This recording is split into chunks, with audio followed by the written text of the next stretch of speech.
யோவான் எழுதின சுவிசேஷம் 14வது அதிகாரம் 18வது வசனத்தை ஒருவர் வாசிக்கிறார். நான் உங்களை திக்கற்றவர்களாக விடேன், உங்களிடத்தில் வருவேன் என்று சொல்லி ஆண்டவர் சொல்லுகிறார். ஸ்தோத்திரம்.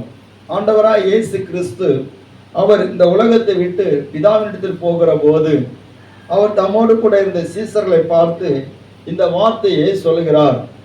இயேசு கிறிஸ்து, ஸ்தோத்திரம், இயேசு கிறிஸ்து அவர் தற்செயலாக வந்து விட்டு போனவர் கிடையாது. ஏற்கனவே அவர் முன்குறிக்கப்பட்டவர். ஏற்கனவே அவர் தீர்க்க தரிசனமாக, ஸ்தோத்திரம், ஒவ்வொரு தீர்க்கதரிசிகள் மூலமாக அறிவிக்கப்பட்டவர். பழைய ஏற்பாட்டு முழுவதும் நீங்க பார்ப்பீங்கன்னா எல்லா தீர்க்க தரிசன வார்த்தைகளும் ஆண்டவராய் இயேசு கிறிஸ்துவை குறித்தே அதிகமாக சொல்லப்பட்ட, மையமாக வைத்து சொல்லப்பட்ட வார்த்தைகளாகவே இருக்கிறது. ஸ்தோத்திரம். இந்த ஆண்டவராய் இயேசு கிறிஸ்து எல்லாரும் கவனிக்கணும். ஸ்தோத்திரம். யாரும் தயவு செய்து கண்ணை மூடிட்டு இருக்க கூடாது. ஏன்னா ஒரு முக்கியமான ஒரு சப்ஜெக்ட் இன்னைக்கு நம்ம பார்க்க போறோம். அதனால எல்லாரும் உற்சாகமா இருக்கணும். அல்லேலூயா, அல்லேலூயா. ஸ்தோத்திரம். வாயில ஸ்தோத்திரம் பண்ணிட்டே இருங்க, அப்பதான் அந்த உற்சாகம் இருக்கும். ஆண்டவர் மறுபடியும் ஒரு காரியத்தை குறித்து நம்ம இடத்துல இடைப்படுகிறான்னு சொன்னா நம்மை ஆண்டவர் ஆயத்தப்படுத்துகிறான்னு சொல்லி நம்ம புரிந்து கொள்ளணும். அல்லேலூயா. ஆமா, ஸ்தோத்திரம். அதற்கு கர்த்தர் நம்மை தகுதிப்படுத்துகிறார். அவருடைய வார்த்தை நம்ம உருவாக்குறது என்பதை நம்ம அறிந்து கொள்ளணும். ஸ்தோத்திரம். கர்த்தருடைய நாமம் எப்பொழுதாக நம்ம மற்ற இடங்கள்ல இருக்கும்போது அந்த அளவுக்கு நமக்கு ஸ்தோத்திர போராட்டம் இருக்காது. ஆனா ஆண்டவருக்கு சமூகத்தில் இருக்கும்போது ஒரு போராட்டம் இருக்குன்னா நம்ம புரிஞ்சுக்கணும், சுதாரிச்சுக்கணும். அல்லேலூயா.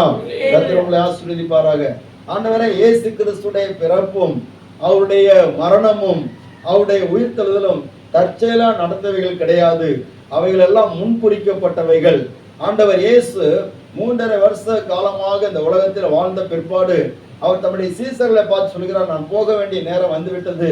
நான் எதற்காக வந்தேனோ அந்த காரியத்தை நிறைவேற்றி விட்டு போக வேண்டிய நேரம் வந்துவிட்டது.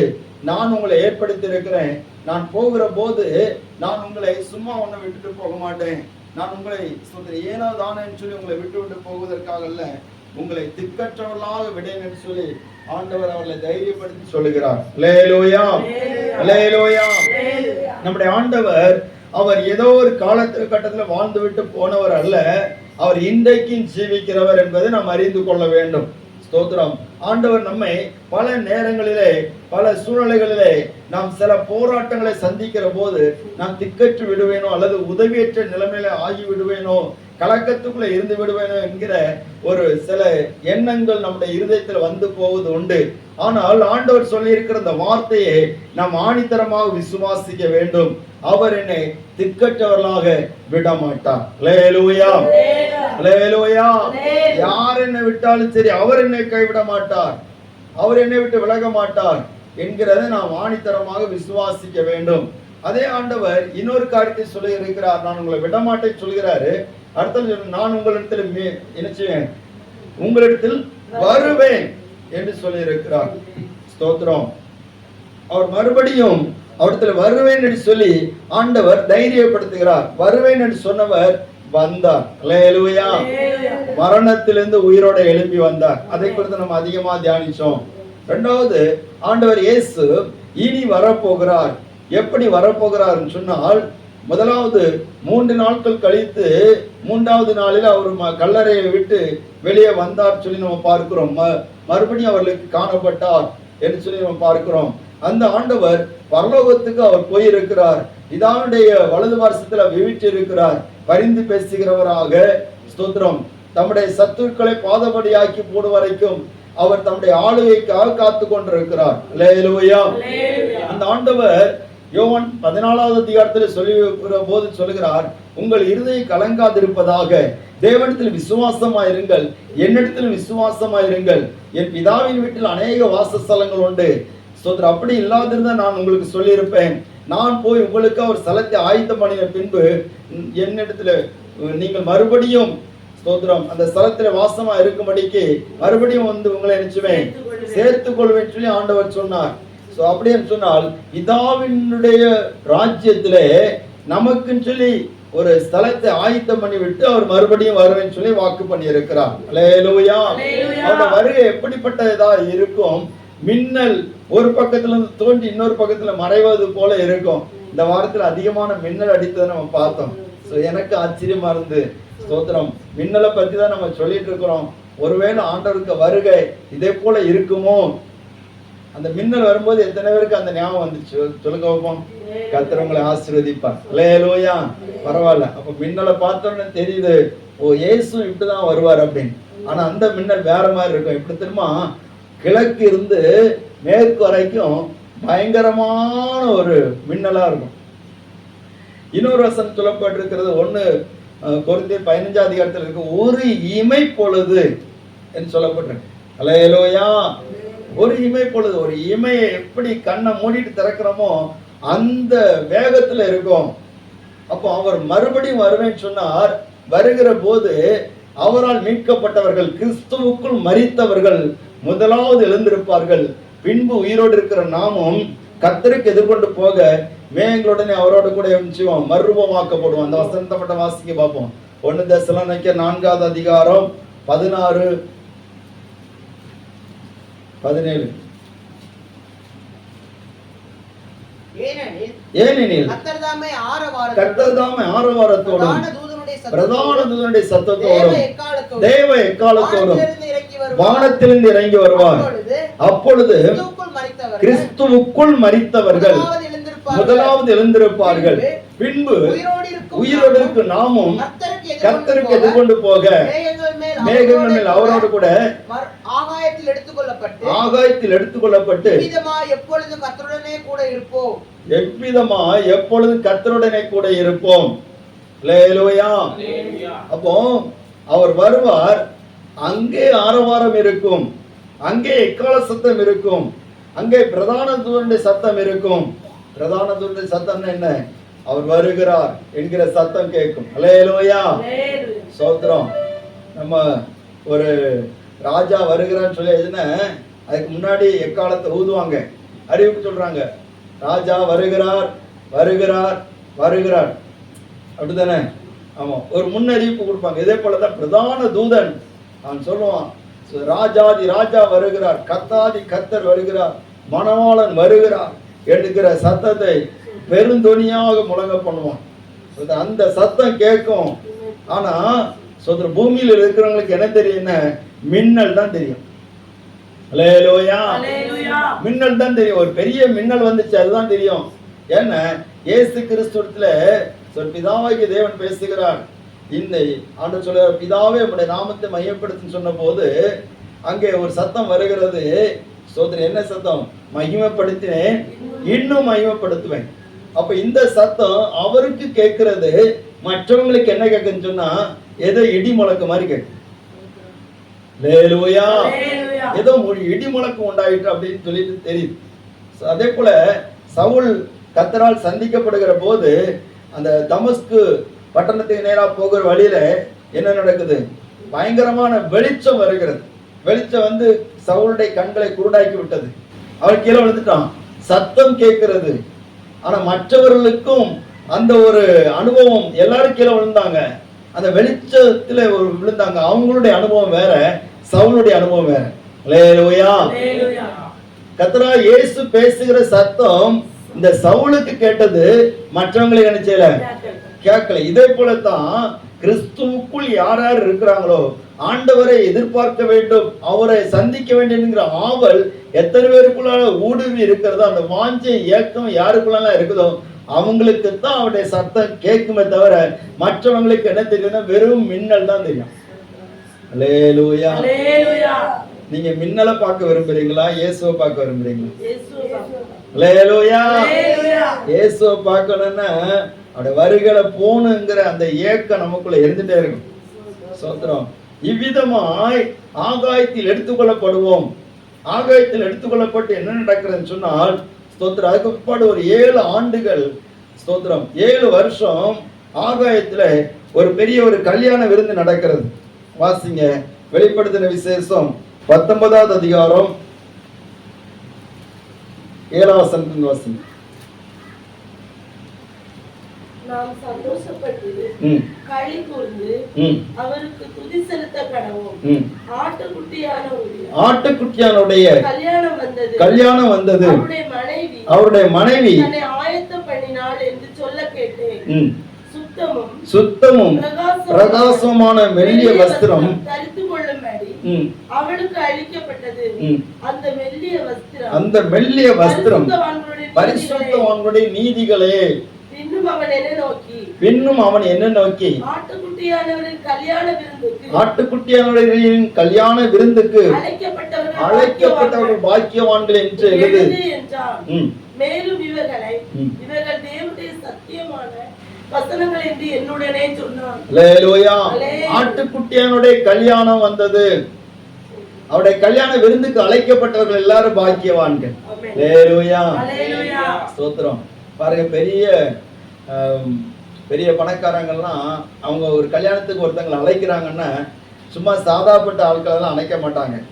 கெஸ்ட்டுகளை தான், ரொம்ப ஸ்டாண்டர்டா இருக்கிறவங்கள தான் செய்வாங்க, அழைப்பாங்க. அவங்களுக்கு நல்ல ஸ்டாண்டர்டான சாப்பாடு கொடுப்பாங்க.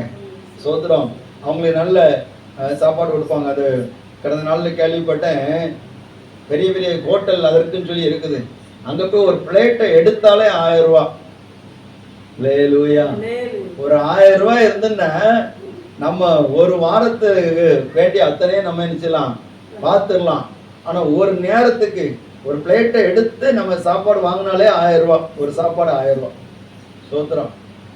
அப்படின்னு கண்டிஷன் இருக்கு. இது குறைவு. இன்னும் நிறைய இருக்கு. ஒரு நேரத்துக்கு சாப்பாடு 10,000 ரூபாய் 15,000 ரூபாய் அப்படியெல்லாம் இருக்குது. அப்போ அந்த அந்த பொசிஷன் இருக்கிறவங்க லோவா டென்ஷ மாட்டாங்க, இறங்கி வர மாட்டாங்க. அப்போ அந்த கல்யாணத்துக்கு அழைக்கப்பட்டவன்னு சொன்னா அது நமக்கு எப்படி இருக்கும்? ஒரு பெரிய ஒரு பாக்கியமா இருக்கும். இதே போலத்தான் இப்போ சாதா இந்த பூமியிலே வாழக்கூடிய மனிதர்கள் அவர்கள் தங்களுடைய செல்வாக்கை காண்பிப்பதற்காக அப்படி செய்வார்கள் சொன்னால், பரலோகத்தின் தேவன் ஒரு கல்யாண விருந்தை ஆயத்தப்படுத்துகிறான்னு சொன்னா அது சாதாரணமான காரியம் அல்ல. அல்லேலூயா.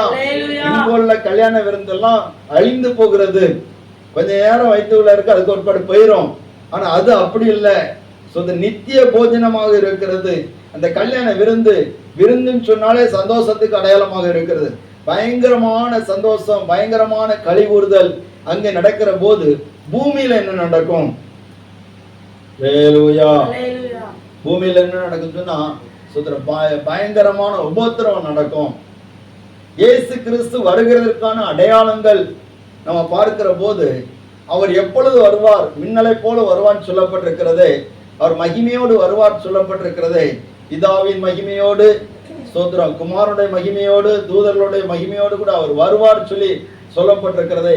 அவர் மகிமையாக வந்து கிறிஸ்துவுக்குள் மரித்தவர்களையும் கிறிஸ்துவுக்குள் வாழ்கிறவர்களையும் அவர் மர்வமாக்கி கொண்டு போகிற நேரத்துல, ஸ்தோத்திரம், அந்த காலத்துக்குரிய அடையாளம் என்னது? அந்த நாள் நமக்கு தெரியாது. ஆனா அதுக்குரிய அடையாளங்கள் என்னன்னு சொல்லி பார்த்ததுன்னா, ஸ்தோத்திரம், அந்தி கிறிஸ்து அவனுடைய கிரியைகள் வெளிப்படும். அல்லேலூயா. இன்னைக்குள்ள டெக்னாலஜி எல்லாமே பார்த்ததுன்னா, ஸ்தோத்திரம், ஒவ்வொரு மனுஷனையும் தன்னுடைய நுனியில, ஸ்தோத்திரம், கட்டுப்படுத்தக்கூடிய அளவுக்கு காரியங்கள் நடந்து கொண்டே இருக்கிறது. பாருங்க, ஒவ்வொருத்தருடைய ஐடி ப்ரூஃப் ரொம்ப முக்கியம். இப்போ நீங்க எல்லாவற்றையும் நம்ம விளக்கமா சொல்லணும், பெரிய பைபிள் ஸ்டடியாக மாறிடும்.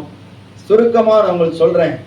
நம்ம கையில இருக்கக்கூடிய மொபைல் போன் கூட அது ஒரு பெரிய ஒரு ஐடி ப்ரூஃப் தான். அந்த இணையதளம் எல்லாமே ஒரு ஐடி ப்ரூஃப் தான். ஸ்தோத்திரம். இப்போ நமக்கு எல்லாத்துக்குமே தேவைப்படுகிற, ஓட்டு போடக்கு தேவைப்படுகிறது, நம்ம ஒரு காரியத்தை பதிவு பண்ணணும்னு தேவைப்படுகிறது, ஒரு சர்டிபிகேட் எடுக்கணும் தேவைப்படுகிறது, ஸ்கூல்ல பிள்ளைகளை சேர்க்கணும் தேவைப்படுகிறது, ஒரு சொத்து வாங்கணும் தேவைப்படுகிறது. எல்லாத்துக்குமே நம்முடைய ஐடி ப்ரூஃப் ரொம்ப தேவைப்படுது. ஏன்னு சொன்னா நிறைய கள்ளத்தனங்கள் நிறைய இருக்கிறதுனால இந்த ஆள் தானா என்று சொல்லி அறிந்து கொள்வதற்கு பல முயற்சிகளை செய்கிறார்கள். அதுக்குரிய டெக்னாலஜிகளை பயன்படுத்துகிறார்கள்.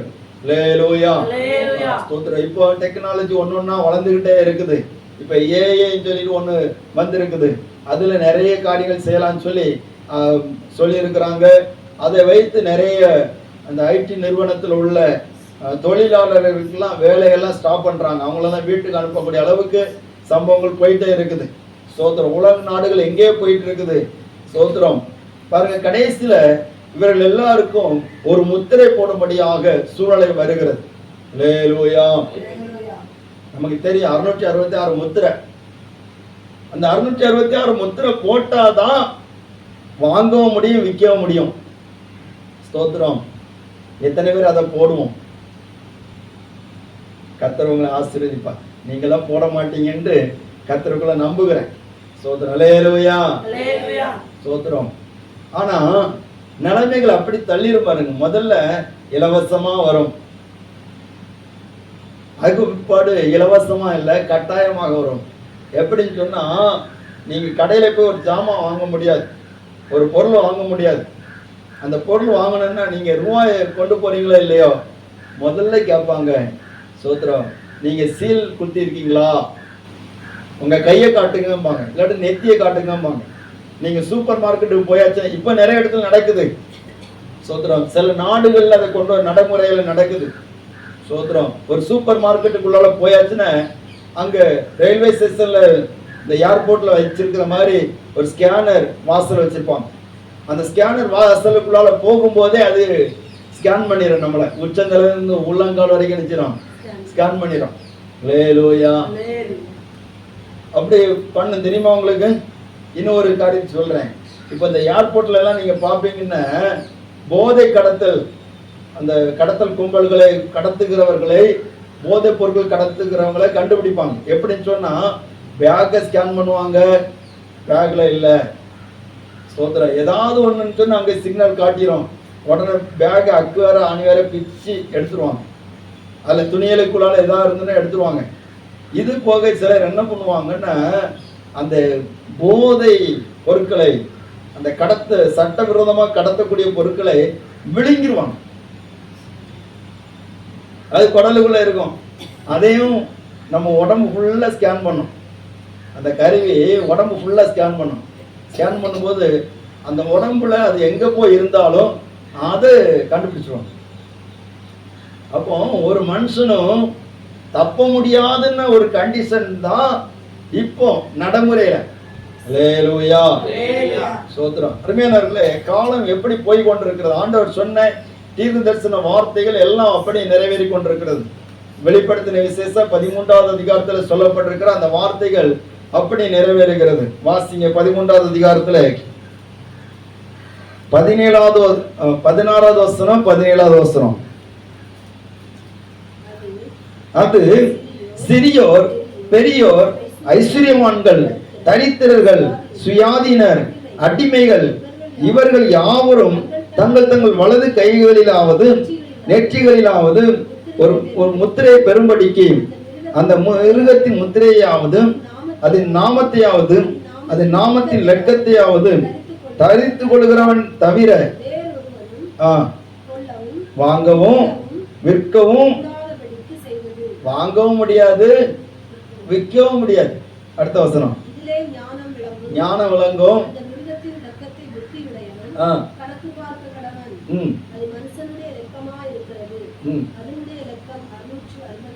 அல்லேலூயா. வாங்கவும் முடியாது, ஒண்ணு விற்கவும் முடியாது. ஸ்தோத்திரம். இப்போ பஸ்ல டிக்கெட் எடுக்கணும்னா கூட காசு கூட இல்லாட்டாலும் பிரச்சனை இல்லை, ஜிபே இருந்துன்னா போதும், என்ன செய்யலாம், டிக்கெட் எடுத்துட்டு போயிட்டு வந்துடலாம். முன்னாடி காசு இருந்தாதான் இங்க கரெக்டான நேரத்துல ஒரு போராட்டம். அல்லேலூயா. கர்த்தருக்கு ஸ்தோத்திரம். அல்லேலூயா. ஸ்தோத்திரம். பாருங்க, அப்போ வாங்கவும் முடியாது, விற்கவும் முடியாது அப்படின்னு ஒரு கண்டிஷன். நமக்கு ரெண்டுமே நடக்கணும், வாங்கவும் வேணும், விற்க வேணும். ஒரு கடை வச்சிருக்கிறோன்னு சொன்னா, ஸ்தோத்திரம், பிசினஸே நடக்கணும்னா இந்த சீல் இருந்தாதான் நடக்கும். அல்லேலூயா. ஸ்தோத்திரம். அப்பதான் பெர்மிஷனே தருவான் நடத்துறதுக்கு. ஸ்தோத்திரம். ஒரு கடை வச்சிருக்கிறோம்னு சொன்னா அது தேவைப்படுது. இப்ப வீட்டுல பிள்ளைகளுக்கு ஒரு சின்ன பிஸ்கட் வாங்கணும்னு சொன்னா இது தேவைப்படுது. அல்லேலூயா. ஆமா. நம்ம தோட்டத்துல இருந்து இந்த காய்களை பறிச்சு கொண்டு விற்கணும்னு சொல்லியாச்சுன்னா அவங்க உடனே நம்ம நம்மளே ஸ்கேன் பண்ணுவோம். சொல்றேன், உடனே இந்த நீ இந்த முத்திரை வச்சிருக்கிறியான்னு சொல்லி கேட்பாங்க. அப்ப அந்த நேரத்துல நினைச்சுவோம், முத்திரை போட்டு தானே ஆகணும், போடணுமா வேண்டாம்? அல்லேலூயா. சூழ்நிலை மாறுது. இப்ப கொரோனா ஊசி போடாட்டா வெளிநாட்டுக்கு போக முடியாதுன்னு சொன்னோன்னே எல்லாரும் போட்டாங்க. முதல்ல சொன்னாங்க கொரோனா ஊசி போடணும், தேவையானவங்க போடலாம் அப்படின்ட்டு சொன்னாங்க. அதுக்கப்புறம் கட்டாயமாக்குனாங்க, வீடு வீடா வந்து போட்டாங்க, கொரோனா ஊசி போட்டு ஆகணும். உடனே எல்லாரும் போடுறவங்களே தேடி தேடி ஓடினாங்க. கர்த்தர் கிருபையினாலே கர்த்தர் என்ன தப்பு விட்டான். அல்லேலூயா. ஒரு ஆளே சொல்லுங்க அல்லேலூயா. அந்த நேரத்துல போடணும்னு சொல்லி ஒரு கட்டாயம் வந்தோடனே அந்த ஆளுகளை தேடி தேடி பிடிச்சு போட்டீங்களா போடலையா? போட்டீங்களா போடலையா? போட்டீங்க. ஸ்தோத்திரம். இதே போலத்தான் 666 முத்திரை அப்படித்தான் வரும். இது இல்லாம உன்னால ஒண்ணும் செய்ய முடியாது. ஒரு பெட்ரோல் பல்க்ல போய் பெட்ரோல் போட முடியாது, எந்த காரியமும் செய்ய முடியாது. எத்தனை நாள் தான் பட்டினி கிடக்குது? இருக்கிற நாள்ல சரி இருக்கிற வாங்கி சாப்பிட்டுட்டு கொஞ்ச நாளே செத்து போயிடும் அப்படின்னு தான் எல்லாரும் இருப்பாங்க.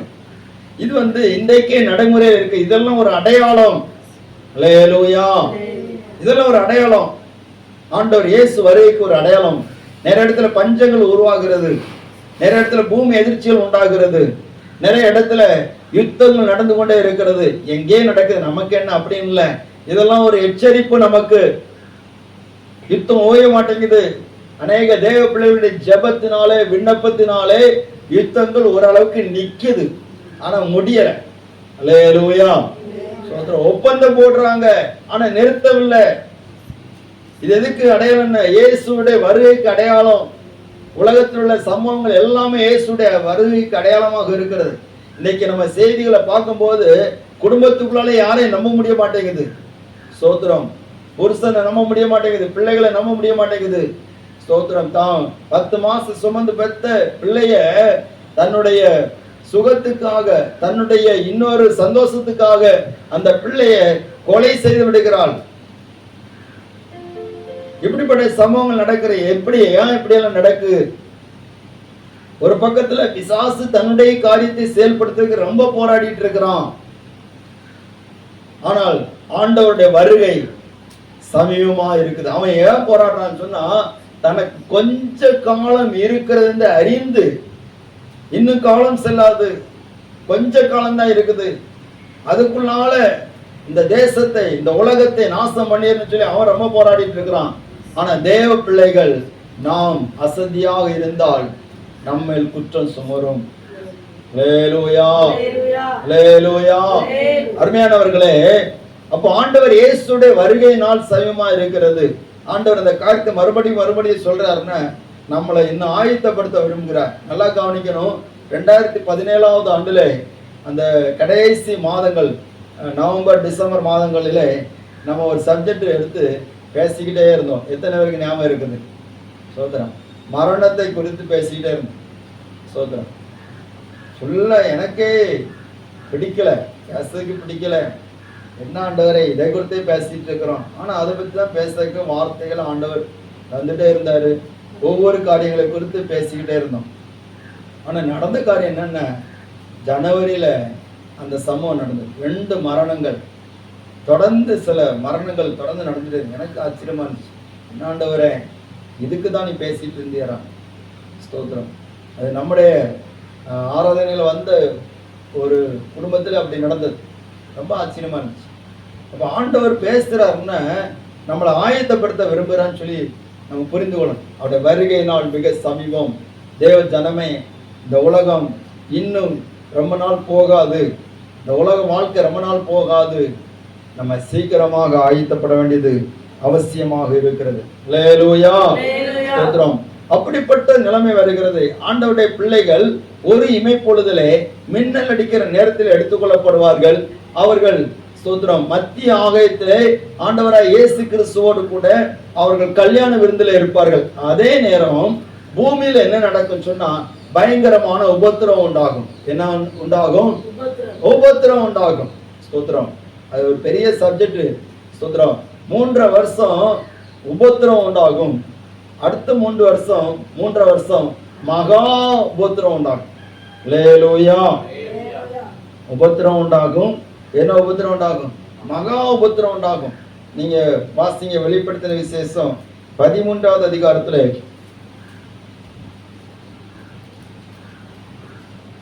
1 வசனத்தை வாசிங்க. பின்பு நான் கடற்கரை மலையின் மேல் நின்றேன். அப்பொழுது சமுத்திரத்திலிருந்து ஒரு மிருகம் எழும்பி வர கண்டேன். அதற்கு 7 தலைகளும் 10 கொம்புகளும் இருந்தன. அதன் கொம்புகளின் மேல் 10 முடிகளும் அதன் தலைகளின் மேல் தூஷணமான நாமமும் இருந்தன. நான் கண்ட மிருகம் சிறுத்தையை போல் இருந்தது. கால்கள் கரடியின் கால்களைப் போலவும் அதன் வாய் சிங்கத்தின் வாயைப் போலவும் இருந்தது. வலு சர்ப்பமானது தன் பலத்தையும் தன் சிங்காசனத்தையும் மிகுந்த அதிகாரத்தை அதற்கு கொடுத்தது. அதன் தலைகளொன்று சாவுக்கு ஏதுவாய் காயப்பட்டிருக்க கண்டேன். ஆனாலும் சாவுக்கு ஏதுவான அந்த காயம் சொஸ்தமாக்கப்பட்டது. பூமியில் உள்ள யாவரும் ஆச்சரியத்தோட அந்த மிருகத்தை பார்த்தார்கள். பாருங்க, இது வசனங்களை நீங்க தொடர்ந்து வாசிச்சீங்கன்னா உங்களுக்கு தெரியும். இந்த ஆண்டவராய் இயேசு கிறிஸ்து அவருடைய ரட்சிப்பின் சுவிசேஷத்தை எல்லா ஜனங்களுக்கு அறிவித்து அதை விசுவாசித்தவர்களை எடுத்துக்கொண்டு அவர் மத்திய ஆகத்துல போகிற போது அதே சமயத்துல இந்த பூமியில இருள் சூழ்ந்து விடும். என்ன சூழ்ந்து விடும்னா இருள் சூழ்ந்து விடும். ஆண்டு சொன்னா நீங்கள் உலகத்துக்கு எப்படி இருக்கிறீங்க? வெளிச்சமா இருக்கிறீங்க. அப்ப வெளிச்சம் எடுக்கப்பட்டு போய்விட்டால் எது சூழும்? இருள். நீங்கள் பூமிக்கு எப்படி இருக்கிறீங்க? உப்பா இருக்கிறீங்க. உப்பு போயிட்டுன்னா சப்பு நாய். அல்லேலூயா, சோத்ரம். அப்ப சபை இருக்கிறதுனால தான் பூமியில ஒரு சுவை இருக்கு. சபை என்னைக்கு எடுத்துக்கொள்ளப்படுதோ அன்னைக்கு ஸ்தோத்திரம் பூமியில் உள்ள வாழ்க்கை எல்லாருக்குமே ஒரு சுவையற்றதாக மாறிவிடும். அல்லேலூயா. ஆண்டவர் சொல்லி இருக்கிறார், முள்ளுகளுக்குள்ளே லீலி புஷ்பம் எப்படி இருக்கிறதோ அப்படியே குமாரத்திகளுக்குள்ள எனக்கு பிரியமானவளும் இருக்கிறார். அப்ப சபையை ஆண்டவர் எப்படி வச்சிருக்கிறார்னா லீலி புஷ்பத்தை போல வச்சிருக்கிறார். இந்த லீலி புஷ்பம்லாம் எடுக்கப்பட்டு போயிட்டுனா என்னதான் இருக்கும்? முள்ளுதான் இருக்கும், வெறும் முள்ளுதான் இருக்கும். சொல்றேன், லீலி புஷ்பத்துக்கு ஆயுஸ் குறைவுதான், ஆனா அதனுடைய தரம் அதிகம். ஆனா இந்த முள்ளுகளுக்கு ஆயுசும் கூடுதல், அதுக்கு அந்த ஷார்ப்பா என்னச்சு அது குறையாது. என்னச்சுன்னா அது எவ்வளவுதான் காஞ்சாலும் சரி எல்லாரையும் காயப்படுத்திட்டே இருக்கும். அல்லேலூயா, சோத்ரம். அப்போ இந்த முள்ளுகள் அதிகமாக இருக்கும் போது யாருக்கு சமாதானம் இருக்காது. அந்தி கிறிஸ்துடைய ஆட்சி அப்படித்தான் இருக்கும். ஈரலாக இருக்கும், சுவையற்றதாக இருக்கும், முள்ளுகளாக இருக்கும். அடுத்த ஆண்டவர் சொல்லுகிறார், ஆட்டுக்குட்டிகளுக்குள்ள ஓநாய்களுக்குள்ள ஆட்டுக்குட்டி அனுப்புகிறது போல நான் உங்களை செய்றேன், அனுப்புகிறேன். அப்ப சபை ஆண்டவர் எதுக்கு ஒப்பிடுகிறார்? ஆட்டுக்குட்டிகளுக்கு, கபடமற்ற ஆட்டுக்குட்டிகளுக்கு ஒப்பிட்டு சொல்லுகிறார். அப்போ ஆட்டுக்குட்டிகள் எல்லாம் எடுத்துக்கொள்ளப்பட்டு சொன்னா என்னதான் இருக்கும்? ஓநாய் தான் இருக்கும். அல்லேலூயா, அல்லேலூயா. ஓநாய். அது எல்லாவற்றையும் தாண்டி தான் இந்த அந்தி கிறிஸ்துடைய ஆட்சி எப்படிப்பட்டதா இருக்கு என்பதை இந்த 13வது அதிகாரம் சொல்லப்படுது. மிருகம், மிருகத்துக்கு ஈவு இரக்கம் லஞ்சம் அதெல்லாம் ஒண்ணும் கிடையாது. மிருகத்துக்கு சோத்திரம். அல்லேலூயா. பாருங்க, நீங்க காட்டில் உள்ள மிருகங்களை பார்ப்பீங்கன்னா மானை பார்க்கும்போது நமக்கு எப்படி இருக்கும்? பாசமா இருக்கும், பரிதாபமா இருக்கும். ஆனா அதே நேரத்துல ஒரு சிங்கம் பார்த்துன்னா எப்படி இருக்கும்? அதுக்கு இறையா தெரியும். அல்லேலூயா. சரி, நம்ம இன்னொன்னு பார்ப்போம். நம்ம அன்றாடு சாப்பிட்டுக்கிற மீன் ஸ்தோத்திரம் கடல்ல கிடக்கும் போது, இல்லாட்ட நம்ம வீட்டுல ஒரு மீன் தொட்டியில வளர்க்கணும்னு வச்சுருங்களேன், அந்த மீனை பார்க்கறதுக்கு எப்படி இருக்கும்? பாசமா இருக்கும். அதே பாசத்தை நம்ம சோதர கடல்ல இருந்து கொஞ்சம் மீன்களை பிடிச்சு கொண்டு வர சமயத்துல காட்ட மாட்டோம். அது நமக்கு எப்படி இருக்கும்? ஸ்தோத்திரம். அல்லேலூயா. ஒரு அலேஜம். அல்லேலூயா. நம்ம ஆடு வளர்க்குறோம்னு சொன்னா நம்ம அதை பிள்ளை மாதிரி பார்ப்போம். ஆனா சோதர கறி கடைக்கார அதை எப்படி பார்ப்பான்னா சோதரம் வேற மாதிரி பார்ப்பான். அல்லேலூயா. நம்ம ஒரு மாட்டை பாசமா பார்ப்போம், ஆனா கறி கடைக்காரன் அப்படிதான் பார்ப்பான். சோதரம். அதனால கவனிங்க, வளர்க்குறவங்களுக்கும் கறி வெட்டுறவங்களுக்கும் வித்தியாசம் உண்டு. கறி வெட்டுறவங்க ஆடு மாடு வாங்க வந்துட்டாங்கன்னா கரெக்டா அந்த ஆட்டு மாட்டுக்கு கரெக்டா தெரியும், அந்த வாசனை கரெக்டா தெரியும், உடனே களைய ஆரம்பிச்சோம். சோதரன் இவன் கரிகாரன். அல்லேலூயா. ஆனா வளர்க்குறவங்க வாங்க வந்தாச்சுன்னா அமைதியா இருக்கும். இந்த கரிகாரம் வந்தாச்சுன்னா அது அமைதியா இருக்காது, நம்மளை காலி பண்ணதுக்கு வந்திருக்கோம். இதே போலத்தான் ஒரு கரிகாரம் வரப்போறான், இறைச்சி கிடையாது வரான் வரப்போறான். யார் யார் ஆண்டோட வருகளை கைவிடப்படுறாங்களோ எல்லாரையும் காலி பண்ணதுக்கு வரப்போறான். அல்லேலூயா. இந்த மிருகத்தின் ஆட்சியில நம்ம நினைச்ச கூடாது, மாட்டிக்கொள்ள கூடாது. அல்லேலூயா.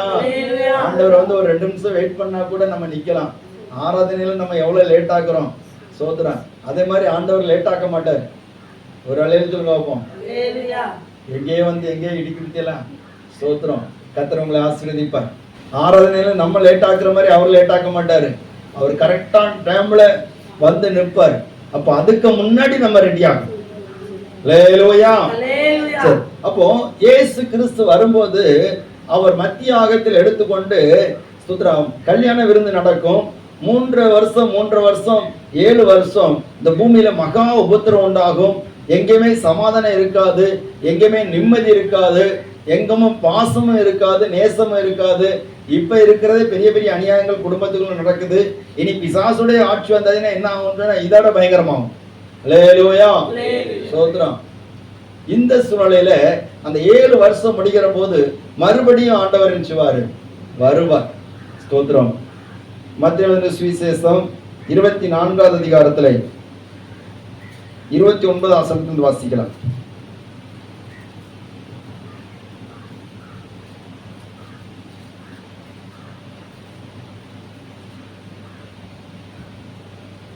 அந்நாட்களின் உபத்திரவம் முடிந்தவுடனே சூரியன் அந்தகாரப்படும், சந்திரன் ஒளியை கொடாதிருக்கும், நட்சத்திரங்கள் வானத்திலிருந்து விழும், வானத்தின் சத்துவங்கள் அசைக்கப்படும்.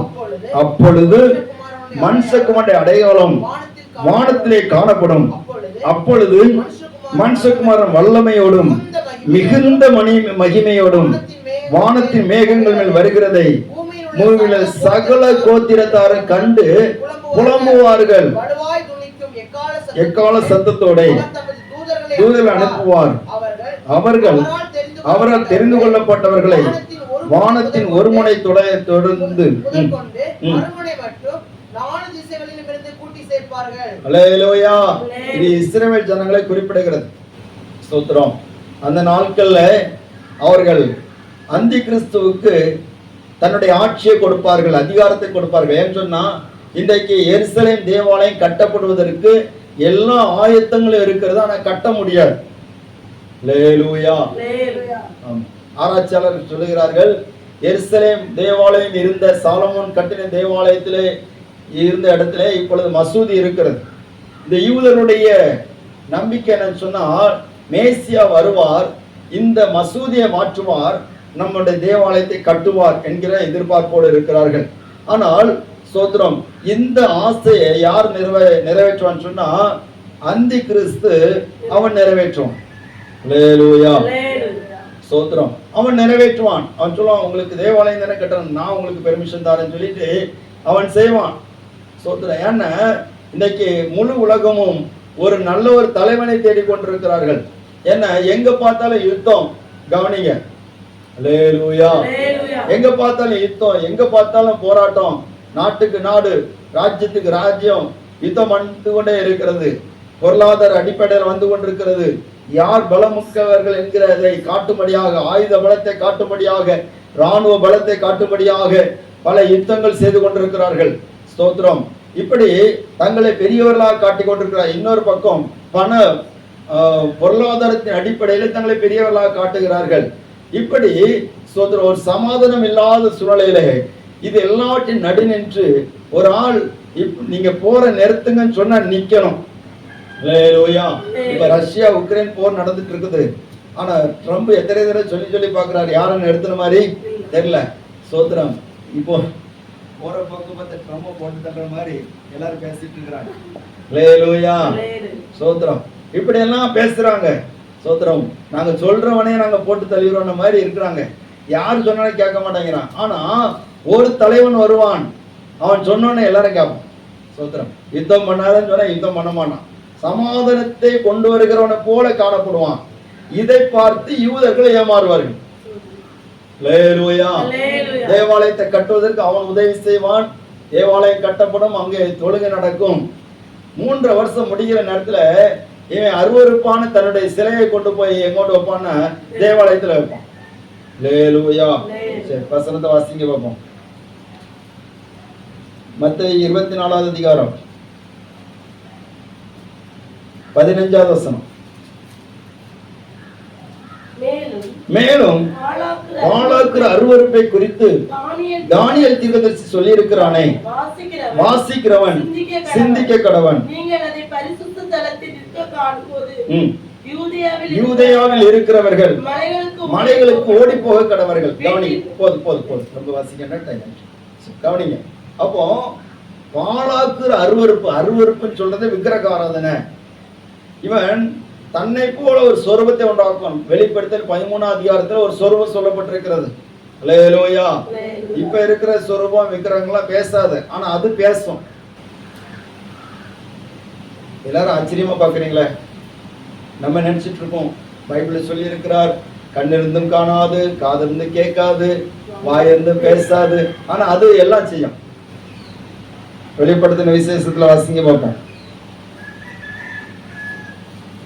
13வது அதிகாரத்துல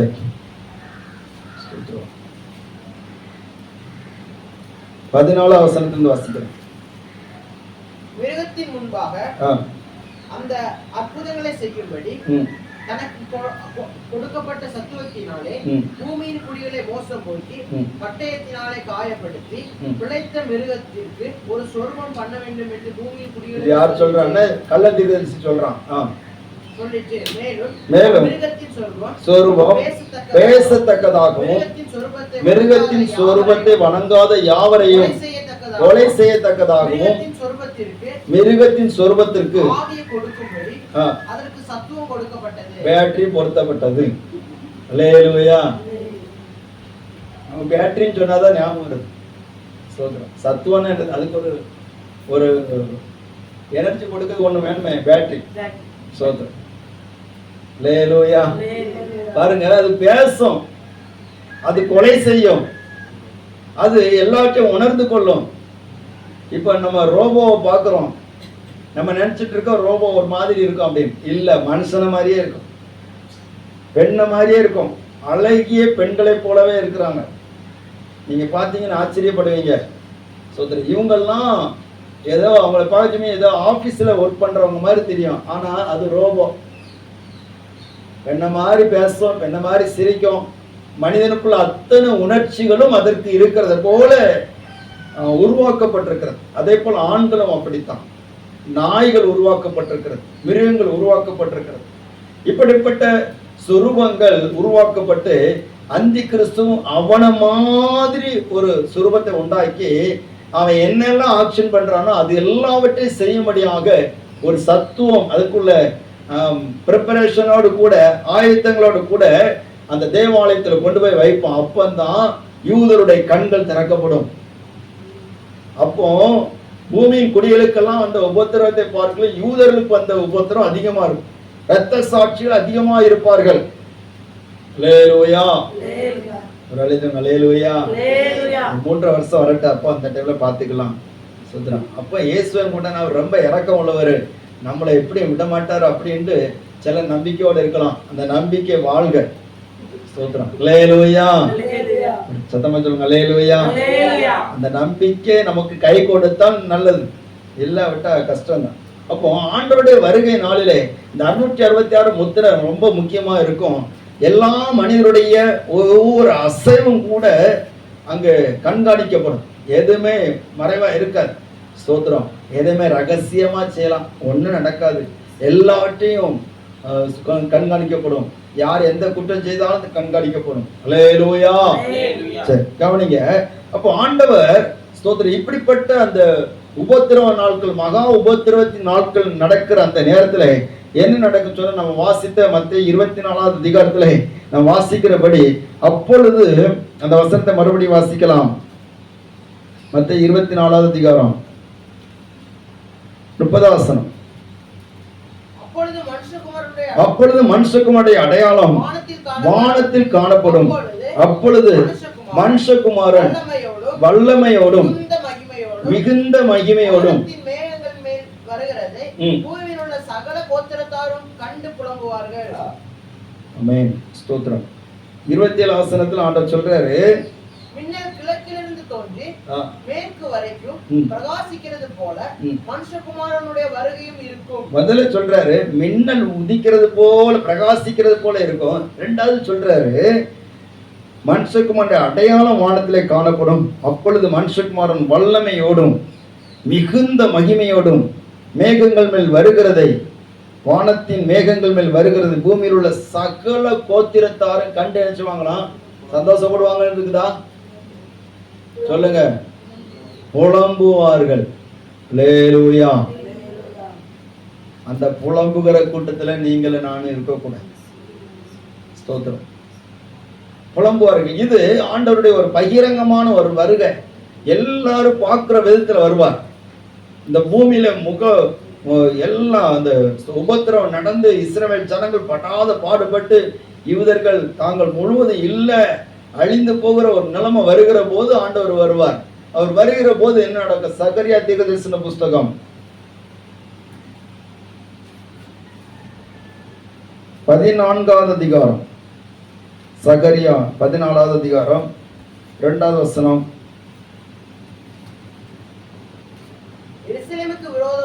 எருசலேமுக்கு விரோதமாக யுத்தம் பண்ண சகல ஜாதிகளையும் கூட்டுவேன். நகரம் பிடிக்கப்படும். அவமானப்படுவார்கள். பாதி மனுஷர் சிறைப்பட்டு போவார்கள். மீதியான ஜனமோ நகரத்தை விட்டு அறுப்புண்டு போவதில்லை. கர்த்தர் புறப்பட்டு யுத்த நாளிலே போராடுவது போல அந்த ஜாதிகளோட போராடுவார். அந்நாள் அவருடைய பாதங்கள் கிழக்கே எருசலேமுக்கு எதிரே இருக்கிற ஒலிவமலை மேல் நிற்கும். அப்பொழுது மகா பெரிய பள்ளத்தாக்கு உண்டாகும்படி ஒலிவமலை தன் நடுமையத்திலே கிழக்கு மேற்காக எதிராக பிளந்து போம். அதனாலே பாதி வடபக்கத்திலும் ஒரு பாதி தென் பக்கத்திலும் சாயும். கவனிங்க. எருசலேமுக்கு விரோதமாக சகல தேசத்தின் ராணுவங்களும் வந்து நிற்கும். அல்லேலூயா. உலகத்திலேயே ரொம்ப சின்ன நாடு ஒன்றுன்னு சொன்னா இஸ்ரவேல் நாடு தான். அல்லேலூயா. ஆனா அதுல எல்லாருடைய கண் எங்க திரும்ப இருக்குது? எருசலேம்ல தான் இருக்கு. ஒரு தடவை ஒரு வால் போஸ்டரை பார்க்கும்போது சுத்துறோம், நம்ம நாட்டோட பிஜேபி காரங்க கூட எருசலேம் புண்ணிய ஸ்தலம், அதுல நம்முடைய சிவபெருமான் ஆட்சி அமைப்பான்னு சொல்லிட்டு ஒரு வாசகம் எழுதி போட்டிருந்தாங்க. அல்லேலூயா. ஒரு அழிஞ்சு அல்லேலூயா. நம்ப முடியுதா? முடியல. என்ஜிஓ காலனி பக்கத்துல அது ஒட்டியிருந்த பார்த்தேன். எனக்கு ஆச்சரியம், என்னடா இது, இவனோட எருசலேமை உரிமை கொண்டாடுகனோல. இஸ்லாமியர்கள் முழுமையாக எருசலேமை உரிமை கொண்டாடுகிறார்கள். சகல தேசத்தினுடைய கண்களும் எங்க இருக்கிறன்னா எருசலேமுக்கு எதிராக இருக்கிறது, நேராக இருக்கு. காரணம் சொன்னா எருசலேம் பூமியினுடைய மைய பகுதி, அது மகாராஜாவுடைய நகரம். சோத்திரம். ஆனபடினாலே எருசலேமுக்கு நேராக எல்லா பூமியிலுள்ள எல்லா ராஜ்யங்களுடைய பார்வை எருசலேமுக்கு நேராக இருக்கிறது. இப்போ எல்லா ஜாதிகளும் எருசலேமுக்கு நேராக சுற்றி படையெடுத்து வந்து நிற்பாங்க. நிற்கும் போது எருசலேம் தனித்து விடப்படும், இஸ்ரவேல் தேசம் தனித்து விடப்படும். அந்த இஸ்ரவேல் தேசம் தனித்து விடப்படுகிற போது அப்பொழுதுதான் கர்த்தருடைய வருகையினால் பகிரங்கமாக இருக்கும். அல்லேலூயா. அந்த உபத்திரவ நாட்டுடைய முடிவில ஸ்தோத்திரம் இவர்கள் என்ன பண்ணுவாங்க தெரியுமா? ஆண்டவருடைய வருகையினால் வருவதற்கு ஒரு முக்கியமான காரணமாக என்ன நடக்கும் சொன்ன சகரியா 12வது அதிகாரத்திலே ஆண்டவர் சொல்லுகிறார். ஸ்தோத்திரம் 8வது வசனத்திலிருந்து வாசிக்கிறோம். அந்நாளிலே கர்த்தர் எருசலேமின் குடிகளை காப்பாற்றுவார். தள்ளாடினவன்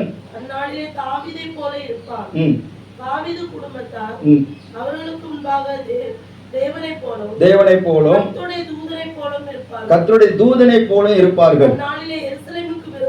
அந்நாளிலே எருசலேமுக்கு விரோதமாக வருகிற எல்லா ஜாதிகளையும் அழிக்க பார்ப்பேன். அழிக்க பார்ப்பேன். நான் தாவீதின் குடும்பத்தார் மேலும் எருசலேமின் குடிகளின் மேலும் கிருபையின் ஆவியையும் விண்ணப்பங்களின் ஆவியையும் ஊற்றுவேன். அப்பொழுது அவர்கள் தாங்கள் குத்தின என்னை நோக்கி பார்த்து, ஒருவன் தன் ஒரே பேரானவனுக்காக புலம்புகிறது போல எனக்காக புலம்பி துக்கிக்கிறது போல அல்லேலூயா. இவங்க எல்லாரும் மேல ஒரு மண்டாட்டி நாவி, விண்ணப்பத்தி நாவி, புலம்பலி நாவி ஊற்றப்படுகிறது. என்ன பயங்கரமா நெருக்கப்படுறாங்க. ஆண்டவர் தாவீதுக்கு ஒரு வாக்கு பண்ணி இருந்தார். என்னன்னா, என்னாலும் உன்னுடைய சிங்காசனத்தின் மேல் உட்காரத்தக்க புருஷன் சோதரி இல்லாமல் இருக்க மாட்டான். நான் உனக்காக ஒரு விளக்கை நான் எப்பவும் வச்சிருப்பேன் அப்படின்னு சொல்லி ஆண்டவர் சொன்னார். அல்லேலூயா, அல்லேலூயா.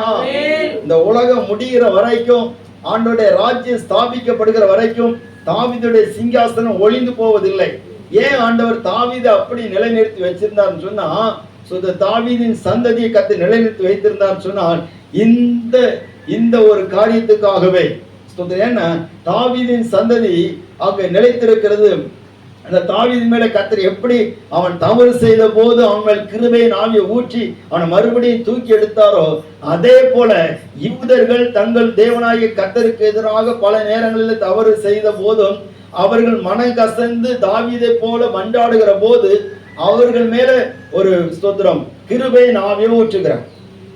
ஒரு அல்லேலூயா பாப்போம். அல்லேலூயா. ரகசியம் எப்படி தெரிந்து பாருங்க. தாவீது தவறு பண்ணானா? சொல்லுங்க, தவறு பண்ணானா இல்லையா? பண்ணுனா. ஆனா அதுக்கு அடி விழுந்துச்சா இல்லையா? விழுந்துச்சு. அடி பயங்கரமா விழுந்துச்சு. ஆனாலும் தாவீது கர்த்தருக்கு முன்பாக விழுந்து விட்டான். ஸ்தோத்திரம். இதே போலத்தான் தாவீதின் சந்ததியை அவர்கள் கர்த்தருடைய இருதயத்துக்கு ஏற்றவர்களாக பிரித்தெடுக்கப்பட்ட போதிலும் கூட அவர்கள் தேவனுக்கு விரோதமாக பாவம் செய்தார்கள். ஆனால் தாவீது எப்படி தேவ சமூகத்தில் விழுந்து அழுது புலம்பி உபவாசம் பண்ணி எப்படி கதறுகிறானோ, அதே போல இந்த யூதர்கள் தேவ சமூகத்தை நோக்கி பார்க்கிற போது அங்கே விண்ணப்பத்தின் ஆவி ஊற்றப்படுகிறது. கவனிங்க. அல்லேலூயா. கிருபையின் ஆவி ஊற்றப்படுகிறது, மன்றாட்டின் ஆவி ஊற்றப்படுகிறது. அவர்கள் என்ன பண்ணாங்கன்னா அப்போதான் புலம்ப ஆரம்பிக்கிறாங்க. ஆண்டவரே ஸ்தோத்திரம், எங்களுக்கு இறங்கும். ஸ்தோத்திரம். தாங்கள் குத்தினவரை நோக்கி பார்ப்பாங்களாம். அப்பதான் அவங்க கண்கள் திறக்கப்படும். அப்பதான் ஸ்தோத்திரம் ஆண்டவர் சொன்ன உவமை ஞாபகத்துக்கு வரும். தோட்டக்காரன் ஒருவன் ஆலையை உண்டு பண்ணி ஸ்தோத்திரம் எல்லா சகல வசதி உண்டாக்கி குத்தகைக்கு ஒருத்தன் விட்டுட்டு போனான். ஸ்தோத்திரம். தோட்டக்காரன் தன்னுடைய பருவ காலம் வரும்போது ஸ்தோத்திரம் கனியை வாங்கும்படியாக அனுப்புகிற வேலைக்காரர்களை துன்பப்படுத்தி கொலை செய்து போட்டார்கள். பின்பு அவர்கள் பிரியமான அந்த தோட்டக்காரன் தன்னுடைய பிரியமான குமாரனை அனுப்பி இவனையாயில கண்டு அஞ்சுவாங்க சொல்லி அனுப்பின போது அவன் சுதந்திரவாளின்னு சொல்லி அறிந்து அவனை கொலை செய்து தோட்டத்துக்கு வெளியே போட்டுறாங்க. இயேசு சுதந்திரவாளி சொல்லி அறிந்து அவரை கொலை செய்து எருசலேமுக்கு வெளியே அவரை ரொம்ப கஷ்டப்படுத்தினாங்க, புறக்கணித்து விட்டார்கள். இப்பதான் தெரியுது, ஐயோ தோட்டக்காரர் எஜமானாகிய பிதாவாகிய தேவன் சோதனை எங்களை ஆட்கொண்ட தேவன், எங்களை மீட்டுக்கொண்டு வந்த தேவன் தம்முடைய குமாரனை அனுப்பியிருந்து கூட நம்ம அவரை புறம்பாக்கிட்டோமே. அவர் மேசியாவாக வந்தார், அவர்தான் நம்மை விடுவிக்கிறவராக வந்தார், நம் மத்தியில தானே வாழ்ந்தார், நம் மத்தியில தானே அற்புதங்களை செய்தார், நம்ம மத்தியில தானே அவர் மரணத்தை சந்தித்து உயிரோடு எழுப்பினார். ஆனாலும் நம்ம அதை நம்பாம போயிட்டோமே, ஏற்றுக்கொள்ளாம போயிட்டோமே, நம்ம முன் சந்ததியை அப்படி நம்பாம போயிட்டாங்களே, அந்த இரத்த பலி தானே இப்போ நம்மளை கஷ்டப்படுத்திட்டு அப்பந்தான் புலம்புவாங்க. அல்லேலூயா. ஒரு அல்லேலூயா சொல்லுங்க பாப்போம். அப்பந்தான் அந்த மண்டாட்டின் ஆவி ஊற்றப்படும் போதுதான் ஆண்டவராக இயேசு கிறிஸ்து அவர் மத்திய ஆகாயத்திலிருந்து அப்படியே இறங்கி வருவார். அவர் இறங்கி வந்து ஸ்தோத்திரம் அந்த எருசலேம் அருகே இருக்கக்கூடிய ஒலிவமலையில் தம்முடைய பாதங்களை படும்படியாக அவர் செய்வார். எருசலேமில் இருக்கிற அந்த ஒலிவமலை அந்த கிழக்கு அந்த வடக்கு தெற்காக நிச்சயம் ரெண்டாக பிளந்து போகும். யுத்த நாளிலே போராடுகிறது போல கர்த்தர் அந்நாட்களில் நினைச்சுவார், போராடுவார். ஸ்தோத்திரம். அப்போ அவர் மட்டும் வரமாட்டாரு, அவர் மட்டும் நினைச்ச மாட்டாரு, வரமாட்டாரு. அவரோடு கூட ஒரு கூட்டம் வரும். யார் தெரியுமா? ஒரு அல்லேலூயா சொல்லுங்க பார்ப்போம். அல்லேலூயா. உங்களுக்கெல்லாம் நீங்கெல்லாம் இருக்கிறத பார்த்ததுன்னா போவோமாங்கிறதே சந்தேகமா இருக்கு. இனி அவர் கூட எப்படி வரதுன்னு சொல்லி யோசிக்கிறது போல இருக்கு. அப்படி இல்லை, சோத்திரம், போகணும். அல்லேலூயா. அல்லேலூயா. வெளிப்படுத்தின விசேஷம் 19வது அதிகாரம்.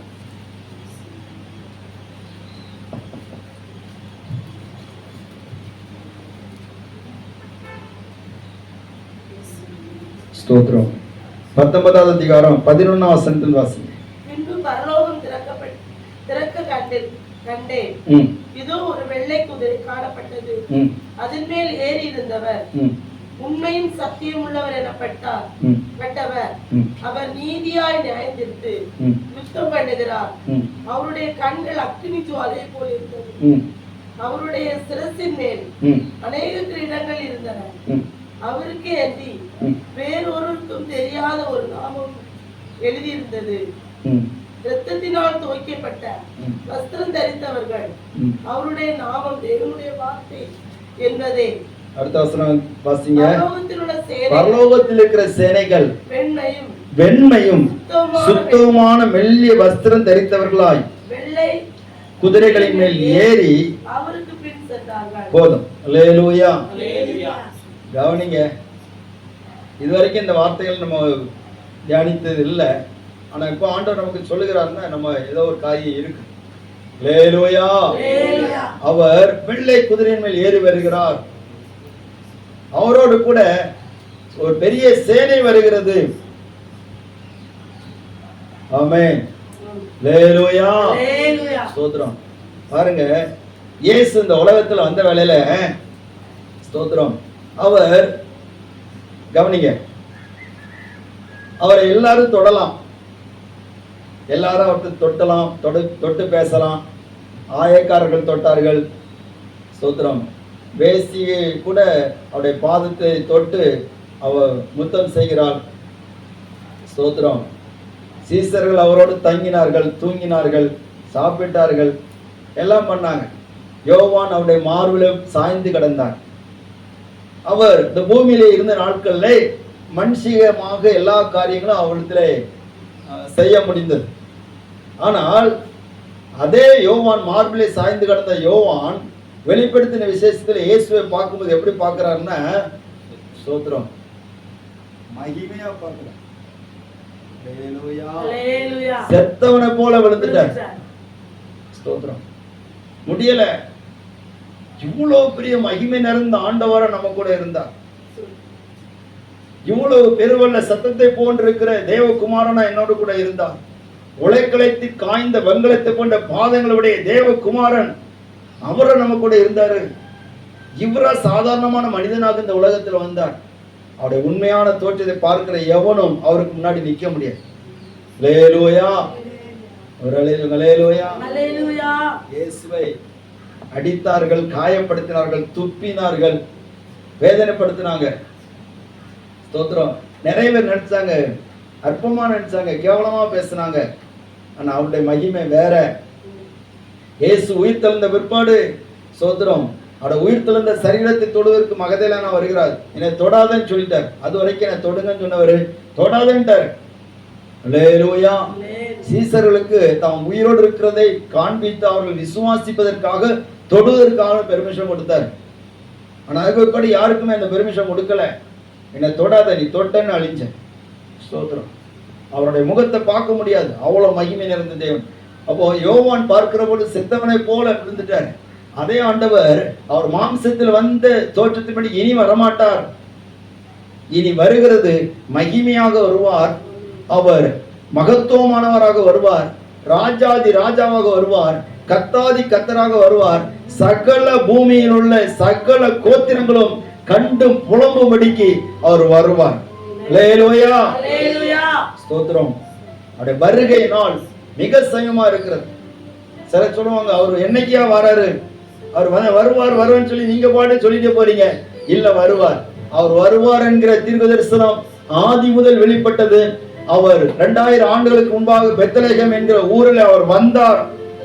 அதுக்குரிய சாட்சிகள் இன்றைக்கும் இருக்கிறது. அவர் மரணத்தை சந்திப்பார் என்கிற தீர்க்கதரிசனம் வெளிப்பட்டது. மரணத்தை சந்தித்தார். அல்லேலூயா. அந்த ஆண்டவர் மறுபடியும் உயிரோடு வருவார் சொல்லி தீர்க்கதரிசனம் சொல்லப்பட்டது. அதே போல அவர் உயிரோடு வந்து அவருடைய கல்லறை இன்றைக்கு திறந்திருக்கிறது, சாட்சியா இருக்கிறது. இதெல்லாம் வரலாற்று அடிப்படையில் நடக்கிறது என்பதை குறிக்கும்படியாக கிமு கிபி என்று சொல்லி இரண்டாக பிரித்து சரித்திரமே சொல்லப்படுகிறது. அல்லேலூயா.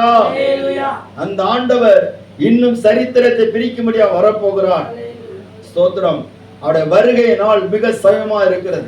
அவருடைய வருகை மின்னலை போல் இருக்கும். அது தெரிந்து கொள்ளப்பட்டவர்களுக்காக. அடுத்தால ஸ்தோத்திரம் பகிரங்கமாக இருக்கும் அவருடைய வருகை. அது எல்லாரும் காணும்படியாக இருக்கும். அந்த 7 வருஷத்துக்கு பிற்பாடு அவரால் மீட்கப்பட்டவர்கள் எல்லாரும் அவரோடு கூட வருவார்கள். ஒரு அழியில் சொல்லக்கூடாதா? சந்தோஷமே இல்லையா உங்களுக்கு? அல்லேலூயா. அதுக்கு முன்னாடி இந்த 7 வருஷத்துக்கு முன்னாடி எடுத்துக்கொள்ளப்படுவாங்களா ஒரு கூட்டம், அவங்க எல்லாரும் ஜெயம் பெற்ற பரிசுத்தவான்கள்.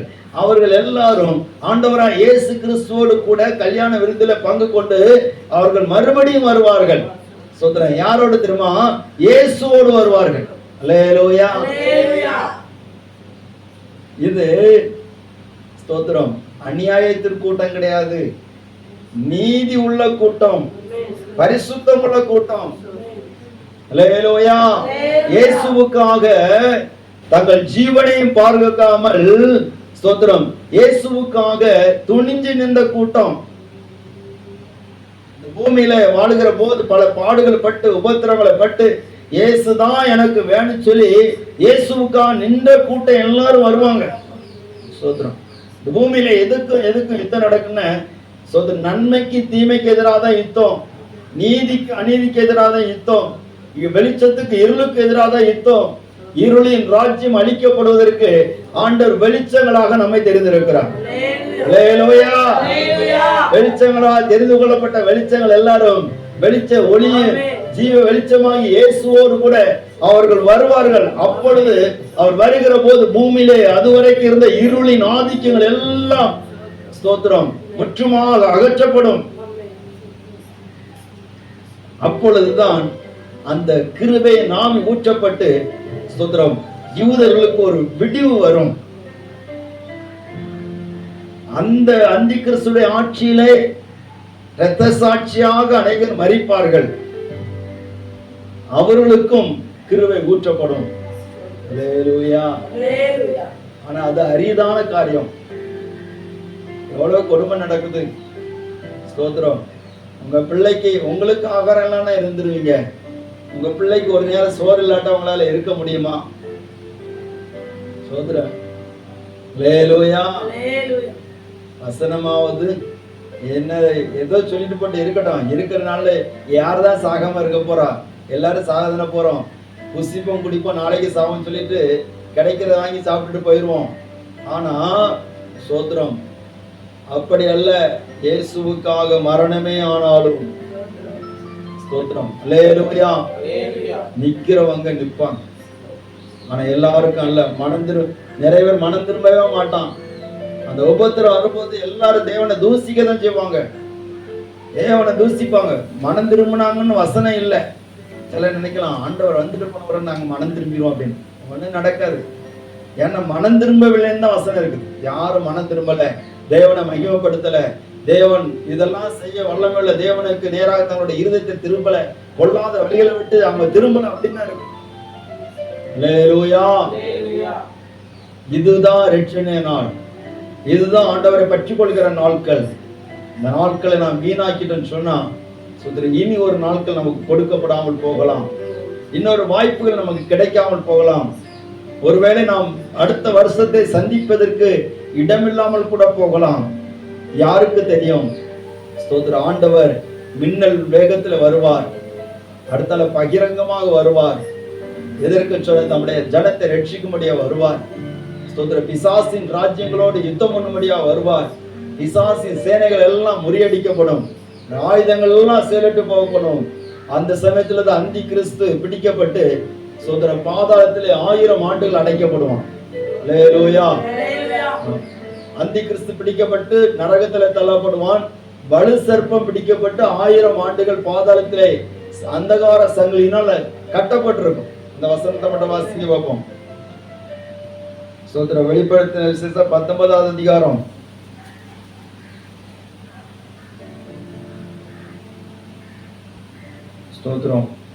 19வது வசனத்தில் வாசிங்க.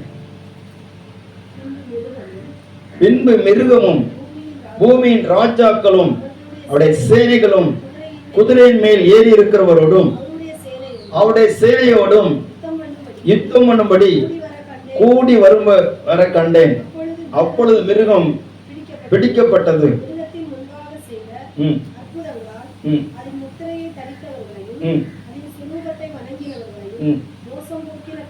கள்ள தீர்க்கதரிசியும் கூட பிடிக்கப்பட்டான்.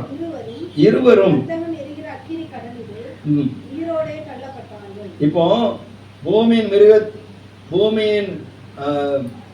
ராஜாக்களோடும் மிருகங்களும் அதெல்லாம் சேர்ந்து குதிரையின் ஏறி இருக்கிறவரோடும் அவருடைய சேனைகளோடு யுத்தம் பண்ணும்படிக்கு புறப்பட்டு வருகிறது. அப்ப இயேசுவோடு அவரோடு வருகிற சேனைகளோடு யுத்தம் பண்ணும்படி வருகிறாங்க. வரும்போது அந்த ஸ்தோத்திரம் என்ன நடக்குன்னு சொன்னா, ஸ்தோத்திரம், மிருகம் பிடிக்கப்படுகிறது, கள்ள தீர்க்கதரிசி பிடிக்கப்படுகிறான். ரெண்டு பேரையும் அக்கினியும் கந்த எரிகிற அக்கினி கடலிலே உயிரோட தள்ளப்படுகிறான். அவங்க இனி வரமாட்டாங்க. அல்லேலூயா. அடுத்தல யாரு பாருங்க. ஸ்தோத்திரம். 20வது அதிகாரம் 1 வசனம். ஒரு தூதன் பாதாளத்தின் திறவுகோலையும் பெரிய சங்கிலியையும் பிடித்து கொண்டு வானத்திலிருந்து இறங்கி வர கண்டேன். பிசாஸ் என்றும் சாத்தான் என்று சொல்லப்பட்ட பழைய பாம்பாகிய வலு சர்ப்பத்தை அவன் பிடித்து 1000 வருஷம் வரைக்கும் கட்டி வைத்து நிறைவேறு வரைக்கும்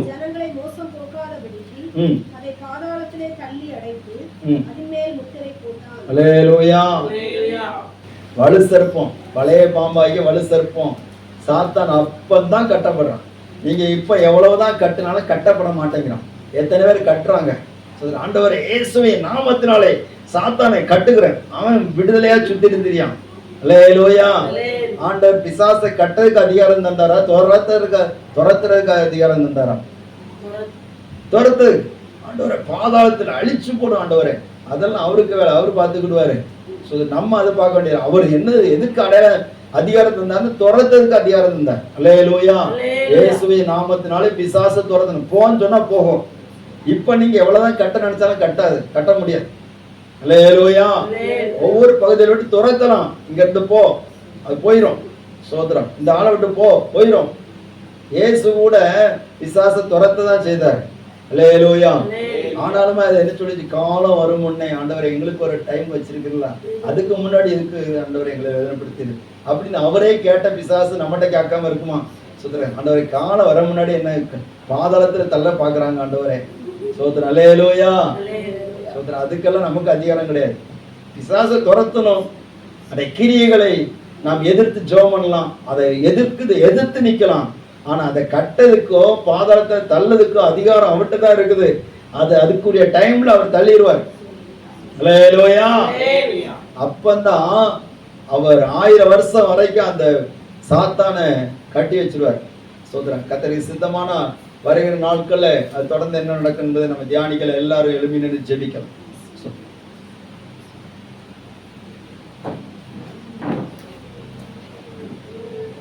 ஹல்லேலூயா. ஹல்லேலூயா. இயேசுவே ஸ்தோத்திரம்.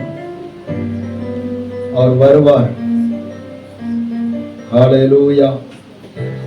வருகை நாள் மிக சமீபமாக இருக்கிறது. ஹல்லேலூயா. அந்த நாளிலே